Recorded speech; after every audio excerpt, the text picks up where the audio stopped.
Let's see. We're live. All right. We're going to start this live in about a minute here. And welcome everybody.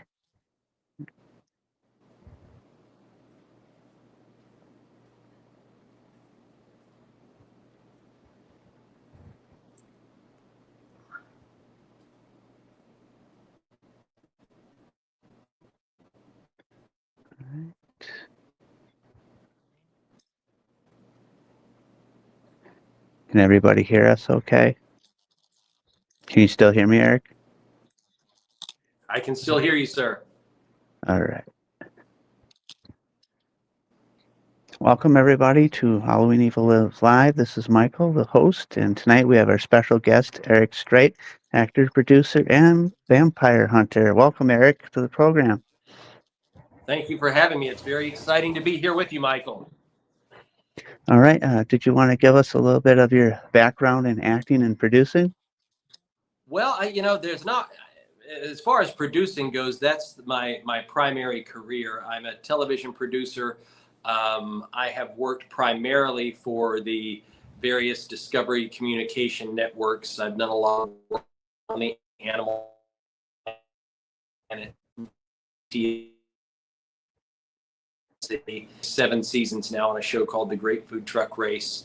I've done several seasons of Naked and Afraid. I did a show on Animal Planet called Gator Boys. Before that, I did, I think, 217 episodes of a series called Little People, Big World for TLC. I was on the Dr. Phil show as a director for 3.5 years.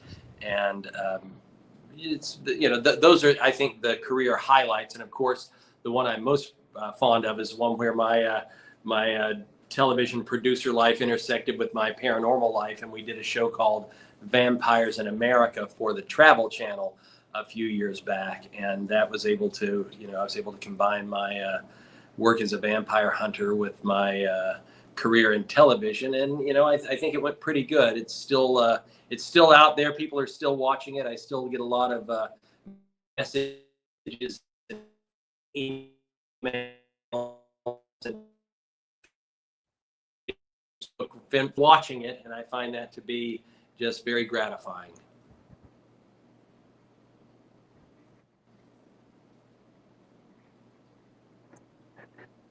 All right. Can you still hear me, Eric?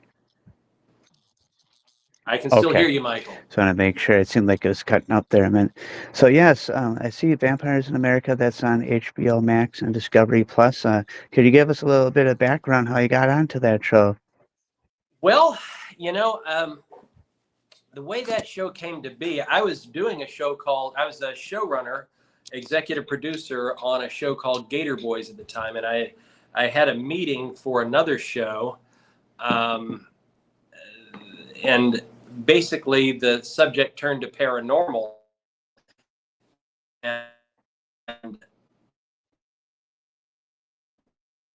I don't really do a lot of paranormal shows. I know paranormal life, and said, "What are you talking about?" And I'm like, "Oh my gosh," because I'd spent a lot of years working to become a showrunner who, was taken seriously in the business, and so I didn't tell a lot of people that I was a vampire hunter, because obviously you tell people that and they think you're crazy, and these folks, they were very receptive to it. They said, "Look," I said, "Look, I am willing, to tell you about this, but you're going to think I'm crazy and you're not going to want to hire me." And they said, "No, please tell us." And I said, "Well, when I'm not producing television, I've spent the last 25, 30 years out there searching for vampires." And, it got a really bizarre reaction in the room, and, something, told us I wasn't gonna. One thing led to another, and they said they wanted to do a show about it. And I agreed to do it. Myself and one of my vampire hunting partners, Marcel von Tingen, we worked together with the production company and the network and created a 2-hour special that aired initially on Travel Channel and continues to stream on HBO Max. We I kind of strongly feel that if you're appearing on television, you shouldn't be self-producing or directing yourself, because that's too many hats to wear and you don't see yourself the way others see you. So I was not the showrunner on that. I was not the director. I was basically the vampire hunter, and we were out looking for vampires.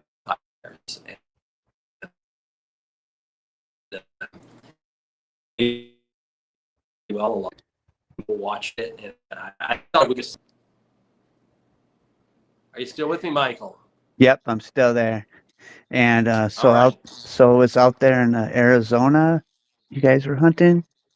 Yes, yes, we were out there. We were in the outskirts of Tucson, and it was a very fascinating time. And vampires are interesting creatures. And what I find most interesting about the modern era, when I say the modern era, I mean the era of mass communications. It was up until 1890, most of the world and most of the people who ruled the world and led the world openly believed in vampire spirits, ghosts, demons, and that type of thing. And it was with that people began to believe that vampires and other supernatural phenomenon were fiction. And I believe that vampires worked very hard to ensure that, so they could basically walk around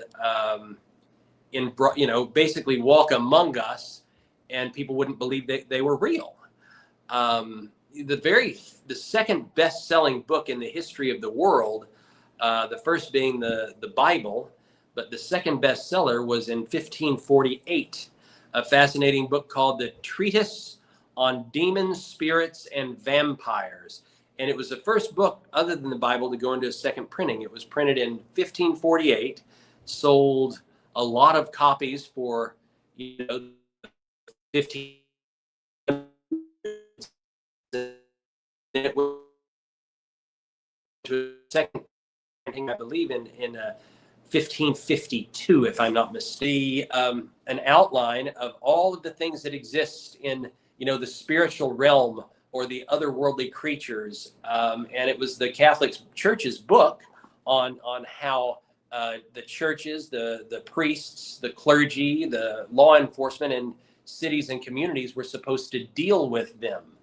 And that was updated across the centuries until the publication of Bram Stoker's Dracula in 1890, at which point, because there are fantastical elements to Bram Stoker's novel, people accepted that vampires were fictional characters and nothing to be feared.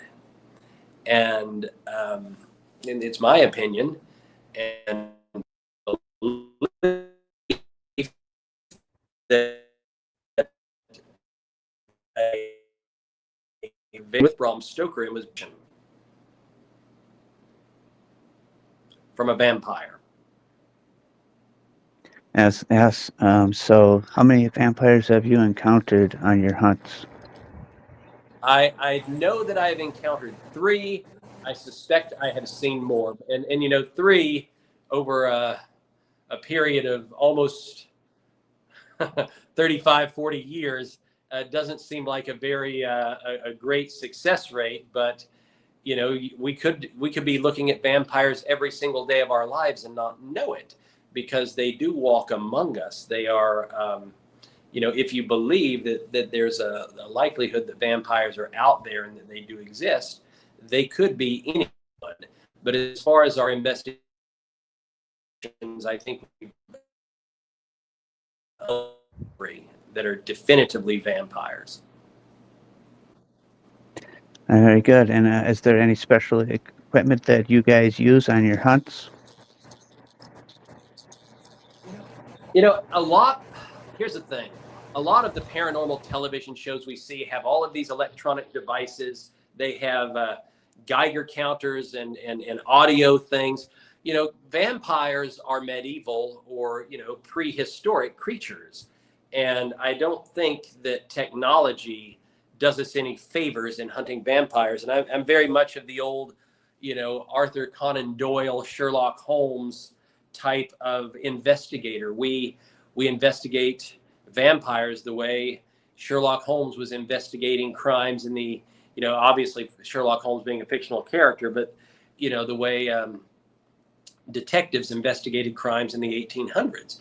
Because once people stopped believing in vampires, there was no new methods developed because suddenly they ceased to be real. So you have to go back to the 19th century methods to look for, and it comes down to interviewing people and knowing what signs to look for. So like you say like animal attacks or people Animal getting attacks are a bitten big and part of it. attacked. When vampires are migrating, vampire attacks are a big part of it. When they're migrating across the country or in large numbers, animal attacks will be part of it, and that's what we focused on that on the television show. I think primarily because that's one of the more interesting aspects and one of the more fantastical aspects. And did you find them like in abandoned warehouses or old homes? A lot of fires and mates. So, old, seemingly abandoned mansions or very large houses near large populations.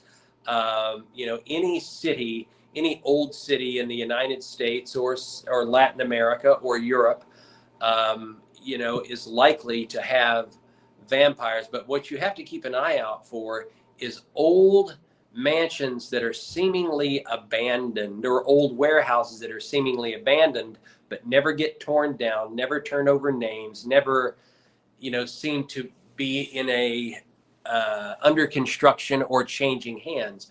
And why that is because when vampires go into hibernation, they're brilliant, they're hundreds of years old, and they have the mechanism set up in place to pay their property taxes, to maintain their properties, to be safe within the walls of wherever their home base is.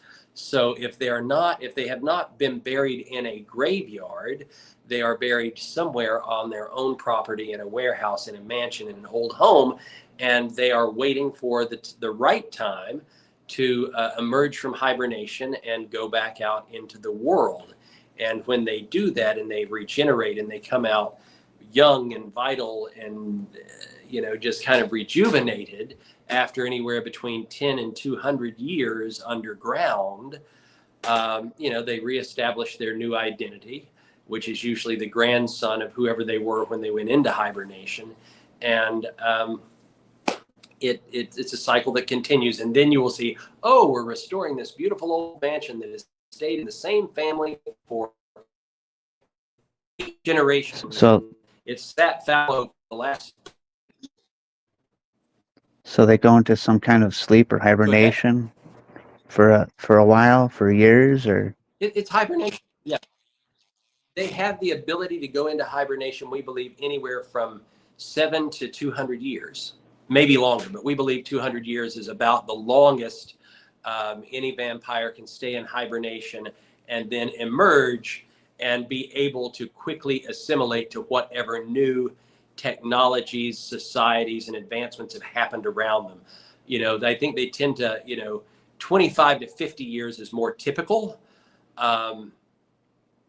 But it can be done for up to 200 years. It just, I think I'm not a vampire, but it would take a little bit more. Yes. The older a vampire is, the longer they can hibernate for, and then come out of that hibernation and adapt. Because they've been around, they have an intellectual capacity that dwarfs anything that we might be able to comprehend. So to them, if say there's a vampire who went into hibernation before the Civil War and they came out now, the changes that have happened in the world between 1860 and 2025 are vast. It's not the same world. And they would have to quickly get up to speed and figure that out and surround themselves with new people and find people that are loyal to them to help them in their cause. Can they turn others into their species, or is it they can't do that? That is a question that is up for debate. They don't procreate like we do. There is, in fiction, in the fictionalized books, in Dracula, in Anne Rice's novels, in Twilight,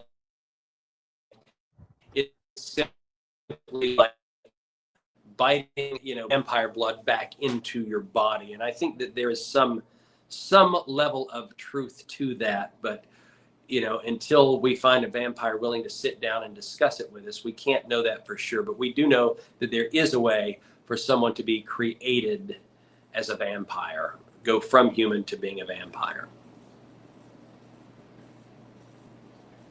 All right. And what got you into vampire hunting? Is this something that you grew up on, or? Well, having grown up in Kentucky among storytellers, and my family, my father, my grandfather, my grandmother, my mom, they were always, they believed in skepticism and they believed in questioning everything. And I grew up with love for the Hollywood movies. My dad and I used to watch, Bela Lugosi's Dracula every time it came on, and certainly, the films of the 1960s, starring um, I'm drawing a blank right now. Not Peter Cushing, but Christopher Lee.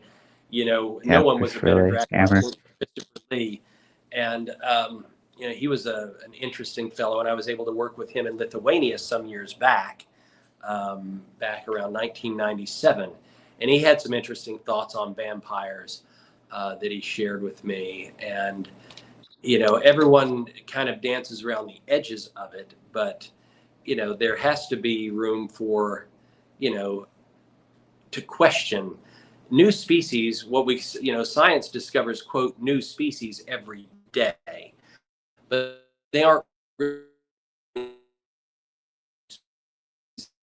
just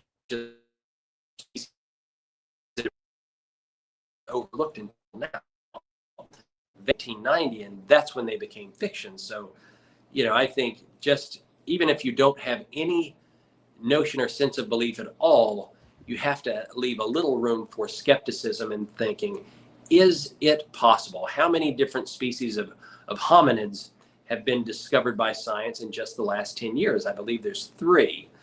And those are species that died out or were killed off by us, by Homo sapiens. Who's to say that there's not a creature known as hominid vampirus that was able to kind of like mask itself, able to camouflage itself as a hominid, Homo sapien, and maintain some level of secrecy, for the last 1,000 or more. So I've always been, my fascination started just by watching the original Bela Lugosi film in 1931, and I would go to the library and read everything I could on vampires, and it just developed and went further and further. And then I joined the Navy as a young man. I was 17, and got stationed in Scotland when I was 18.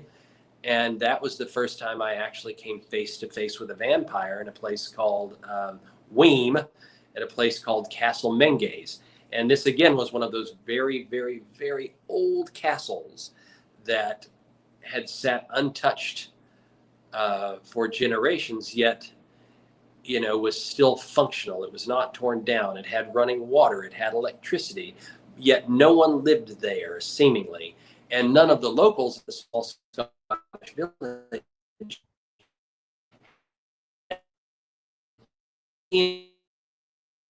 interesting going to that castle. Have you And ever heard of Sean come on Manchester up, at all? came face. I have not heard of Shawn Manchester. He's Should I supposedly have? a vampire hunter at the Highgate Cemetery. Vampire. Hmm. I will look him up. So Reach out to him and Well, he's passed on, but yeah, his book came out called The Highgate Vampire, and he supposedly was a vampire hunter too in England. I'm sure I have that in my library. I do know the book. I do not know the gentleman. All right, and what when you go on these hunts, you said you carry maybe like machetes or stakes or something like that. My partner Baron von Tingen carries a machete. I'm a little more traditional than vampire. To kill a vampire would defeat the purpose of coming in contact with a vampire, because it is my goal to prove the existence of vampires, not kill them and bury them in the woods. But what we typically travel with is, the basic stuff. You got consecrated earth. We have, the basic stuff. You've got garlic. Um, as often as I can, I like to replenish my supply of holy water. And even though it doesn't really have an impact, in my belief, vampires that have not spent time around a lot of other vampires, they can be as superstitious as humans. So it never hurts to have a crucifix nearby, uh, because it may not actually stop them, but it will give them cause if they are superstitious. So this is a very old vampire kit that was given to me by my mentor, and it was given to him by his mentor. So it dates back to the 1800s. And then there's a more modern one that is disguised to look like a book. So one would keep this and these were popular in the early 20th century. People would keep them in their home libraries in case they were confronted by a vampire. They would be able to reach their vampire hunting kit. Find if they were going to fight the vampire and had the opportunity, they'd pull out a stake and nail it into the vampire's heart. That is not something I have an interest in doing. I want to prove their existence and think that we could very well coexist. That is not the all of my fellow vampire hunters, but you can't prove something if you don't if you don't have the proof. And the proof is a vampire who will sit down and go on camera and be interviewed. So that's, if you just go out, hunt vampires and kill them, you're not going to prove anything. So You think there's some DNA they leave behind, or hair samples, or anything like that? I don't know, Michael. I would imagine that they do. I am not an expert on DNA retrieval. It's something so far I have not been able to get anybody to take me seriously enough to do a DNA test on anything I believe has been touched by a vampire. So And by any kind of like evidence that you got at all? Any pictures or coffins or? vampires that are real, it would there is evidence all over the world. If anyone that has a subscription to newspapers.com, which dates back, it's every newspaper in the English language written, written since the 1800s. It's archived and you can do a search. I mean, here's articles: ancient bones found in the Southland. This was, some vampires that were found in Arizona. The skulls, these are photos that were taken, back in the 1950s and 60s, and there's skulls with fangs on them. This is not this is a photo that was used in the television show Vampires in America, but off of a Civil War battlefield. You see fangs of vampires and people believing that they spotted vampires. And again, since 1890, it's always been speculative, and the news reports are always written in such a way that here's the evidence, but no one believes it. So this can't be real. They're fictional characters. They, and it's understandable that the media and politicians and state governments and churches, they've moved past a belief in supernatural characters.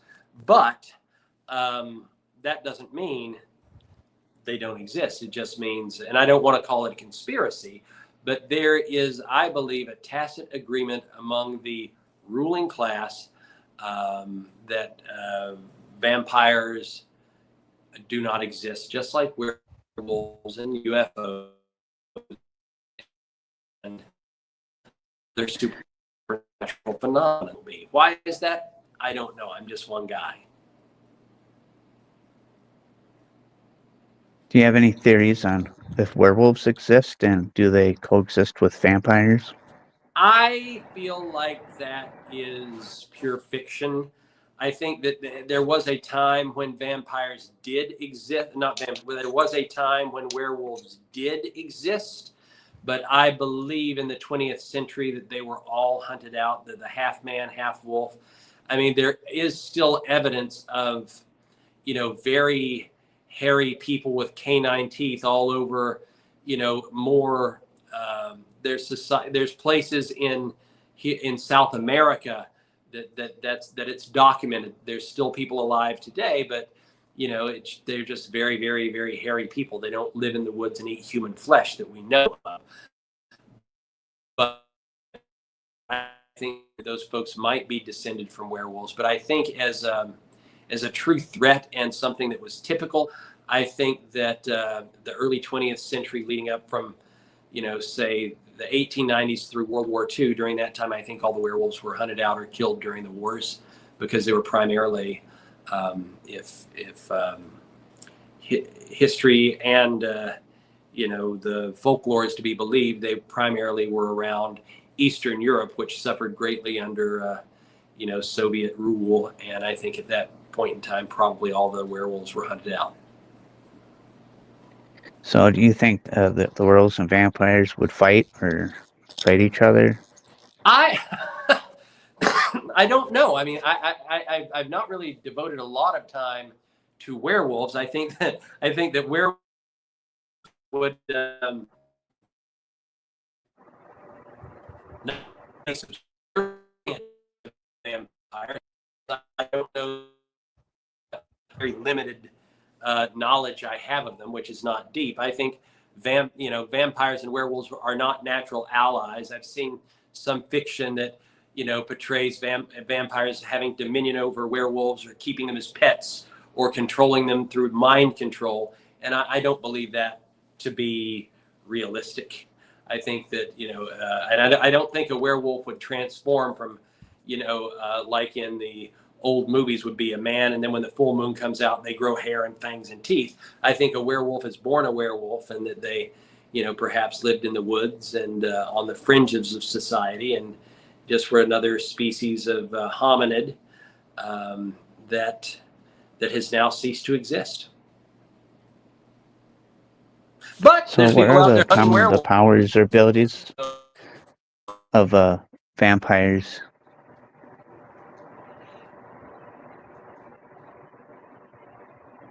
Say that again.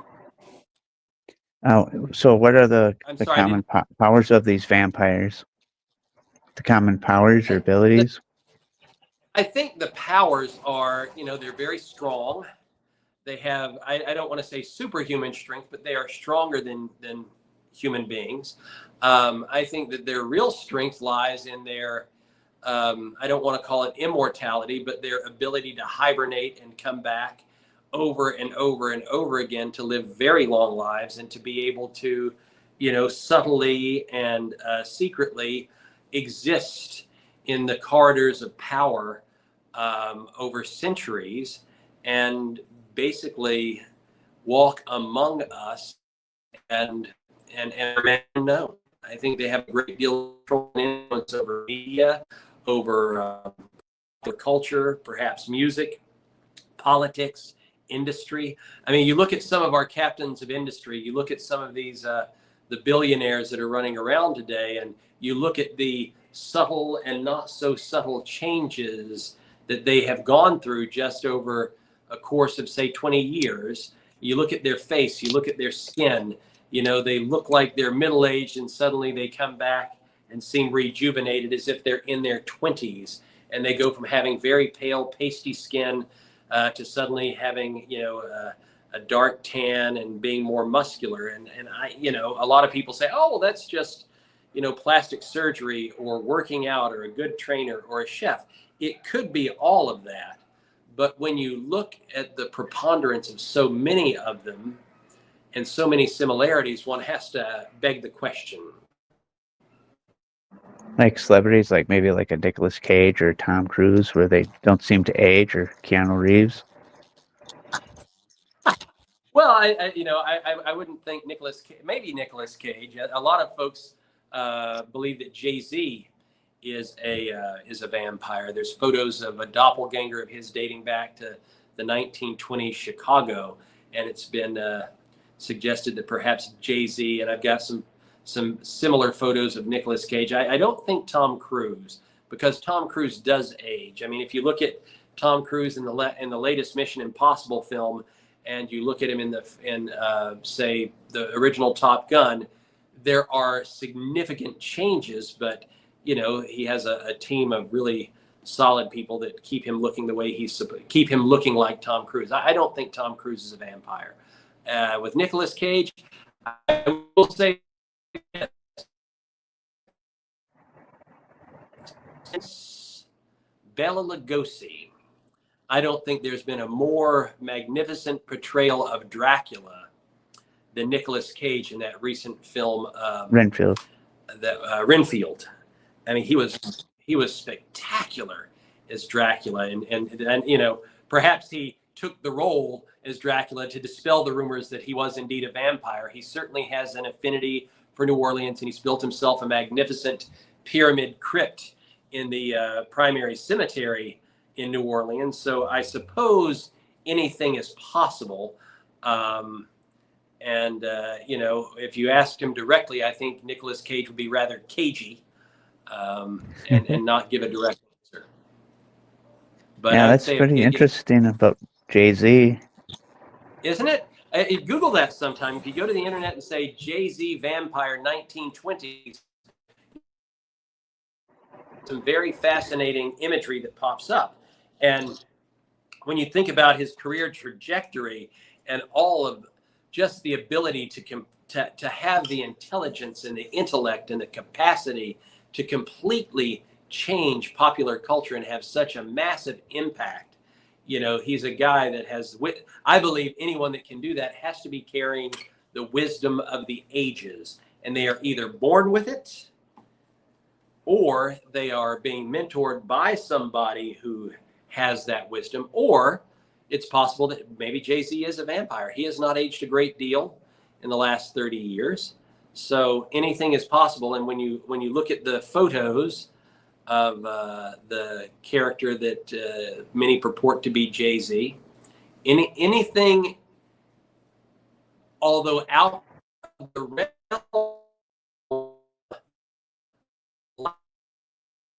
good, you have to have some, I believe, sake of storytelling, you should, while having healthy skepticism, should still entertain any notion. And there's no reason not to directly ask someone, hey, are you a vampire? They'll probably lie. And if they say yes, wouldn't that be interesting? You ever heard of Count Saint Germain out of New Orleans? Yes, I have. You believe he was a true Yes, I have. vampire? Count Saint Germain is an interesting character because he basically announced to the world that he was a vampire. Now, was he really a vampire? And if he was a vampire, would he announce it to the world? I mean, he did, and no one believed him, or some people believed him, but he was just kind of he was perceived, in my opinion, he was just perceived as local color. No one gave him any, but was anything is possible. Why would you claim to be a vampire if you're Well, I not? know they found blood and wine, right, in his bottles in his uh, living quarters. They They did. found wine with blood and, was it absinthe mixed? They found wine with blood. They found absinthe. They found a lot of old articles dating to previous centuries. I mean, he had a hell of a collection. Does that make him a vampire? He claimed to be a vampire, and no one took him seriously. I wish I had been around and had the opportunity to sit down and do a serious interview with him. And look, I get it that a lot of people think this is absurd, and I'm not unmindful of that, and I have to. But at the same time, if you sit down, you do an interview with someone claiming to be a vampire, perhaps the truth will come out. And if they're not a vampire, well, have you wasted your time? I don't know. You know, So how could close is Count Hollywood with Saint it? Germain have been a guy who just say that again? So with Hollywood, are they pretty close to what vampires you think are in the movies? No, I don't think so. I think vampires. I think if assuming vampires are real, if vampires are real, I do not think that they have crossed century oceans of time to find their true love who's been reincarnated. I don't think that at the heart of most vampire novels there is a love story, and that's great. I mean that it emerged from modern vampire fiction emerged from the Victorian age that exists today. Unless they are very, very, very wealthy, they don't seek the spotlight. They look to, be low key and not be discovered.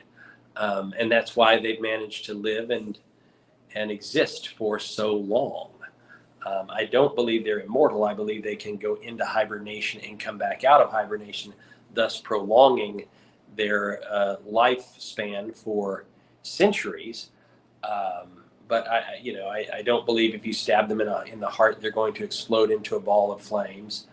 I don't believe that a vampire stands in front of a mirror and doesn't cast a reflection.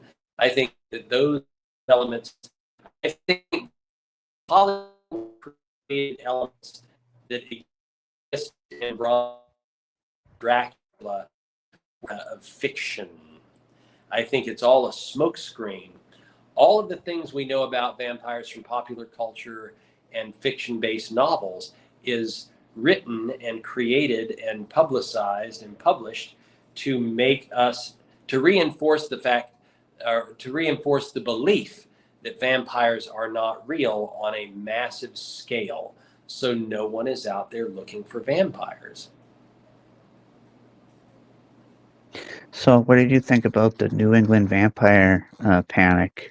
Mercy Brown and all that over there in Rhode We Island? talk about the one in the 1800s or the 1750s. Yeah, Well, I think this 1800s. I believe the first vampire attack in modern vampire, you would consider modern vampire attacks in the 1800s. I mean, look, they believed it. When they killed those folks that they believed were vampires, they built steel cages into the ground to keep them from getting out of the grave. And New England winters are very cold, and they buried those bodies, some of them in the winter. So they didn't have backhoes, and back in that era, if someone died in February, they waited till the ground. They put them in cold storage and waited for the spring to bury them because the ground was too hard, and that was those that they believed were vampires. They dug those holes. They put consecrated ground. And I don't think one person would have the influence to make that happen. There had to be a preponderance of evidence for that many people to buy into it. and believe. And it was a pretty big undertaking, wouldn't you agree? Yes. Yep. Yeah, they had to dig up the body and look for signs of vampirism and then cut their heart out, right? And burn it. And then they Right. had to drink it and hope they felt better. And it's interesting if you, in again, a lot of this is lost to history, but there's cemeteries throughout Lithuania, Latvia, Estonia, Bulgaria, Romania that have those cages built across, and those are a direct, a lot of people say, "Oh, we're able in there." No, I believe those cages and history and law enforcement of the era, those cages were built around graves to keep the bodies in. That is documented, and it wasn't just there were quite a few. Now the question I've always had is if those I believe that a body for a vampire to properly hibernate, there has to be a preponderance of moisture in the ground and some kind of high water table so their bodies can get moisture. I've always wondered in some of the graves if those cages were removed, could some of those vampires come out of hibernation? That, to me, is fascinating. And I haven't seen any universities or any researchers or any churches, they avoid at all costs exhuming any of those graves if they don't have to. And I believe it's because no one wants to find out. So I wonder if like they never found what Vlad the Impaler's body, if he ever became a vampire or was one the whole time. That is a mystery wrapped in an enigma and one that I don't know. Who So I knows? know they got the Strigoi, right? That's what they call them out there, Strigoi. That's what they call them. I don't know that much about that, but yes. So they came from, like you said, Romania to New Orleans, right? Or France to New Orleans. They came on a ship over here. To New Orleans, the typical route of travel. But what people also leave out is, it was not easy to get from Europe to the United States in that era. It was treacherous, especially traveling as a vampire in a box. Um, so I believe that some of them probably came over first class, and some of them, it was a treacherous journey. And like I said, I believe that the vampires flourished in the United States in the 1800s, relatively unnoticed because of the lack of mass communication. But if you study the murder rates on the ports of call along the Mississippi River, especially in Mississippi, St. Louis, Missouri, Cairo, Illinois, Memphis, Tennessee, um, all the way down to New Orleans, the murder rate of traveling salesmen or ladies of the evening, it's the numbers are high, and the methods of attack are brutal, and not all of them, were robbery. I mean, a lot of people were, had their blood drained, and their money was left on them, watches and valuables still there, and these were people who were getting off of a riverboat, to go, work as a salesperson. So I believe that the vampires flourished in the late, from say 1870 to, the end of the riverboat transportation, and then there was kind of a downward spiral where there,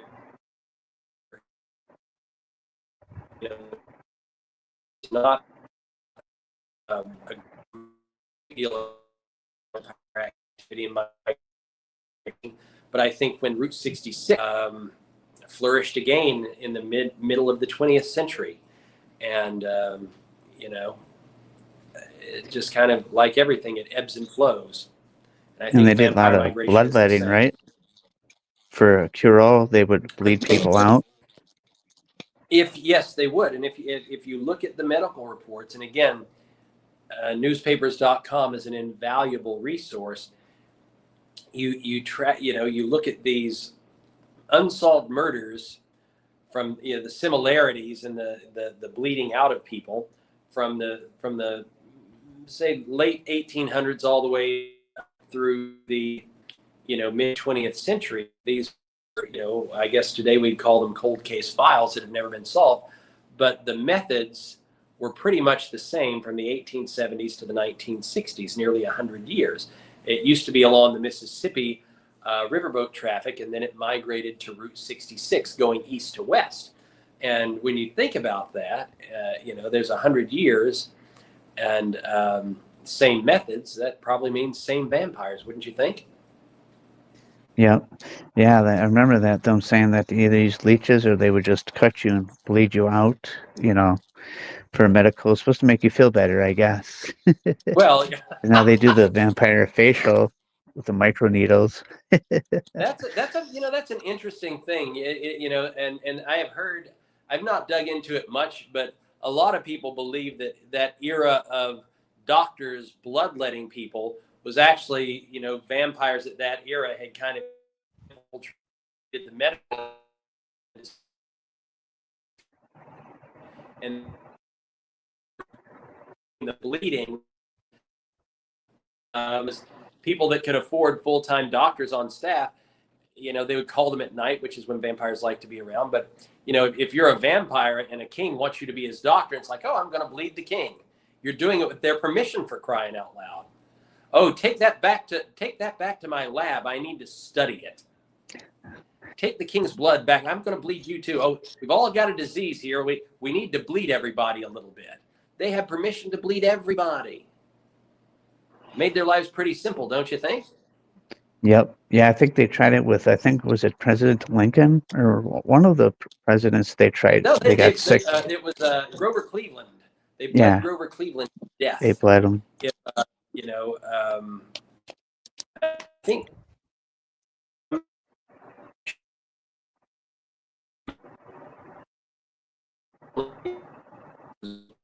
death, but was it Cleveland? I don't believe it was McKinley. It was one in between.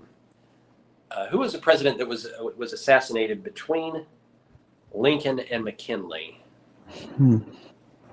I honestly can't remember. I'm usually good with history I, stuff, but I drawn a blank. I think it was I think it was Grover Cleveland, but I don't think it Yeah, was an assassination attempt. But I believe he got ill, and they basically bled the man to death, which is unfortunate. he got some kind of ailment, and they tried to bleed him out. They bled him to death. What a tragic, tragic thing. Didn't he? I believe he got gangrene, and he was bled to death. I'll have to look. Now I'm curious, and I'm going to have to look that up. So I know you could go But to the barber back then, and the barber would actually perform it on you, right? They had those jars. oh, well, and you've got to imagine a career for a vampire, either a barber or a doctor. Both of them are taking people's blood with permission, saving it in jars.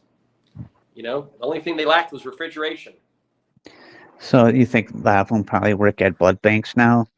The modern vampires, you're guessing?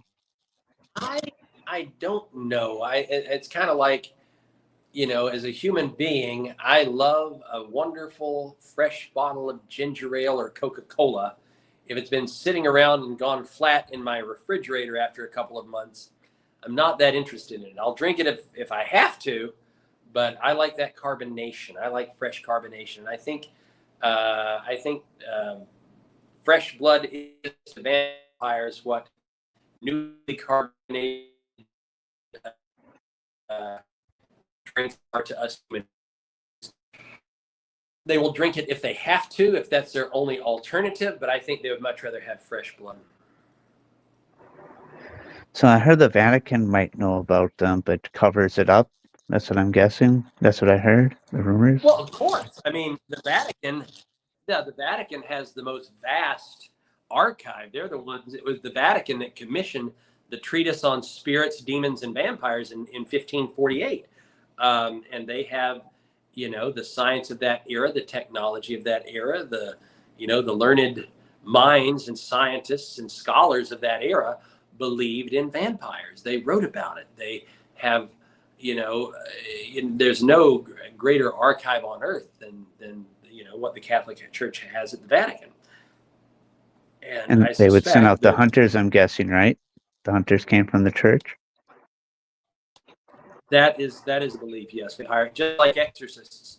There's still exorcists today. People believe in possession more, and so spirits, demons, haints, hot steams, secret signs, the spiritual realm. In a mechanized world, we don't have much room for it, but that doesn't mean it doesn't exist. So, what would you description of a vampire? What do you think they would look like? Something a little bit different than what a normal human looks like. I think that a vampire, to describe a vampire is very much like, oh, how do you describe a human being? They have two legs, they have two arms, they're either tall or short. I think the one vampires have more shiny, almost translucent fingers, and that, to me, that's a dead giveaway. And I believe that a lot of vampires, will cover that up by polishing their nails or by roughing them up with a file so they don't have that translucence. But I think fingernails are the one dead giveaway of a vampire, and it's subtle, but it's there. Some people believe that vampires will have a very different eye shine than a human being. Just like when you shine lights in the Everglades and you see all of the eyeballs of the alligators and the snakes and all the creatures lurking in the woods. A lot of folks believe that vampires different eye reflect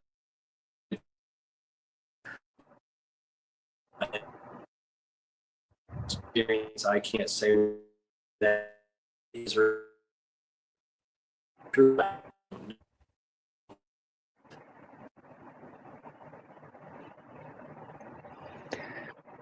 And do their fangs always come out all the time, or is that something just pops out when they're thirsty? Time, Michael. Would you repeat that, please? I think Oh, vampires are living their lives. I said, were you talking about their fangs, right? I think their fangs are very much like viper fangs. I think that they come out only when they're being used. I think they're retractable and that they come out very much in the moment when they are hunting, they're attacking another creature, drink their blood. You just walk up to a vampire and say, "Hey, man, let me see your fangs." Unless you make them angry and they decide they're going to attack you, you're not going to see their fangs unless they're cooperating in an interview situation and willing to share that with you. I don't think that they would reveal that willingly. So is it the two And if you've ever teeth marks? The two teeth marks, so very much like I don't know if you've ever worked with rattlesnakes or before, but they have retractable fangs. If you grab a vampire by the back of his or vampire, if you grab a rattlesnake by the back of its head and squeeze, you'll see that you can make them extract their fangs, and you can collect the venom. And I believe that vampire fangs are very much like that. They are retracted until they are ready to use them. All right. And what's your favorite vampire movies that you've watched recently, fiction-wise?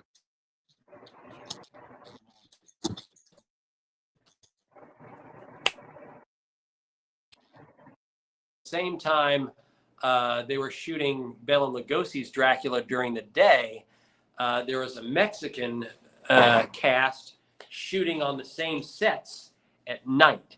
And if you watch the Spanish language version of Dracula, it is a superior film. It is more beautifully shot.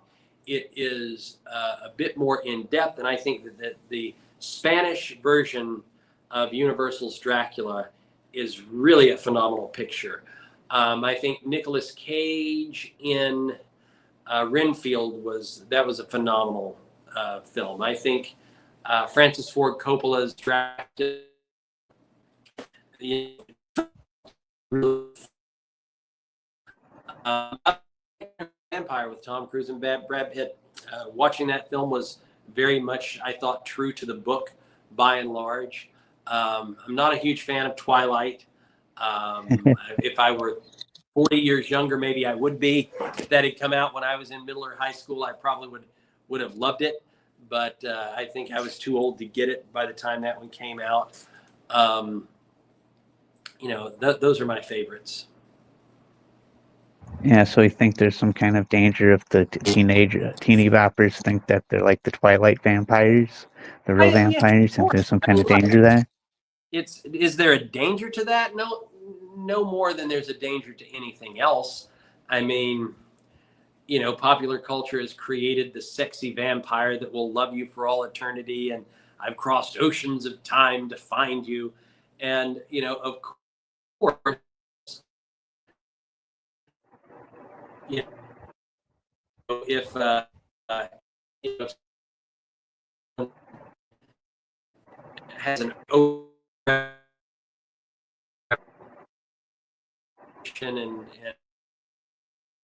uh,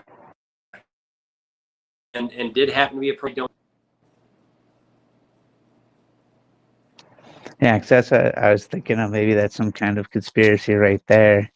Get you to fall in love with the vampires. Well, look, I mean, anything is possible. Is that a conspiracy? If it's a conspiracy of one, it's probably one vampire trying to get a young person to fall in love with them so they could lure them in and suck their blood, I suppose. But I think that's more the stuff of fiction than real life, and I think it sells a lot of books. And again, it continues that vampires are fictional characters and not real. So in that way, I think if vampires are real, I think that the novels and the Twilight series and that type of thing is doing exactly what vampires want vampire fiction to do. And also, there's always a lot of reports of vampire graves in Poland. Did you hear about that?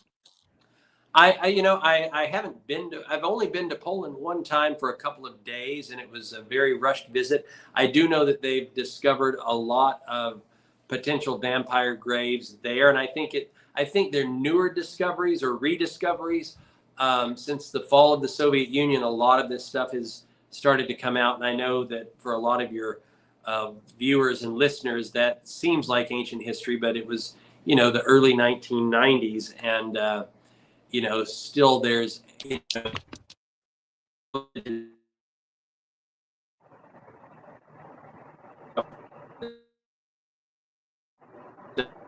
now coming light where they're finding these graves. I have one in particular that was a very convincing. They actually dug they came across a grave that was not marked, and the skull had fangs. And I know that was in Ooh. Poland. And since then, there's been a number of what they believe to be possible vampire graves discovered there. And I would love to have the opportunity to get to Poland and research that for myself. But vampire. So far, there's no television shows being produced in Poland, and it's a very expensive, ticket to go out there and do vampire hunting on your own nickels. So it's, I don't get to go around the world as much as I used to, seeking out vampires.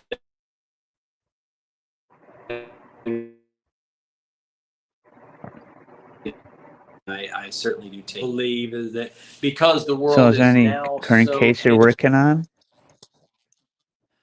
um, what I'm trying to do now is that in this hyper connected world, I believe the vampire methods are changing. I believe that there's a lot Whereas prior to the internet and social media, vampires tried to stay in the shadows. Vampires tried to remain unknown. Um, but with the advent of everybody being on camera every minute of every day, whether it's the traffic cameras, security cameras, law enforcement cameras, corporate cameras in McDonald's or whatever. I think vampires are in a period of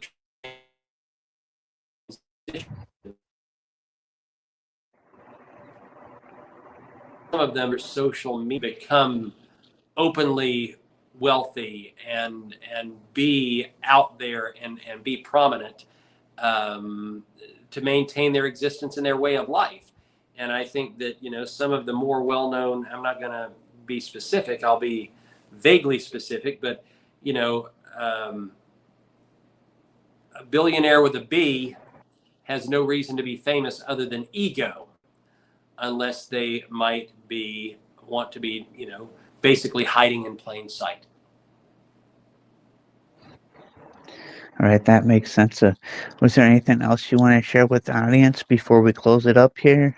Michael, I appreciate you having me on. I appreciate you taking the time. I thank you for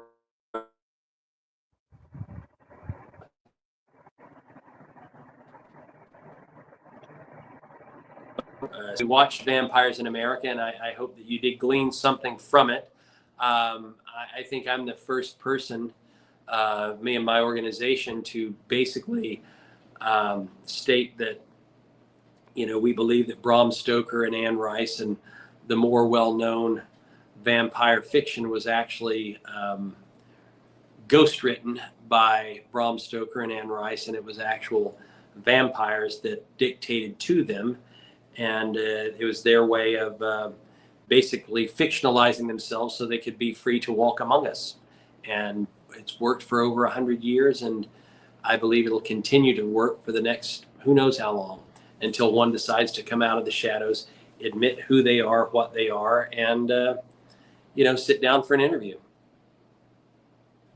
All right, we appreciate you coming on, Eric. I hope everyone enjoy this wonderful evening here, this interview live, and I hope everyone has a good rest of their evening. Have a good night.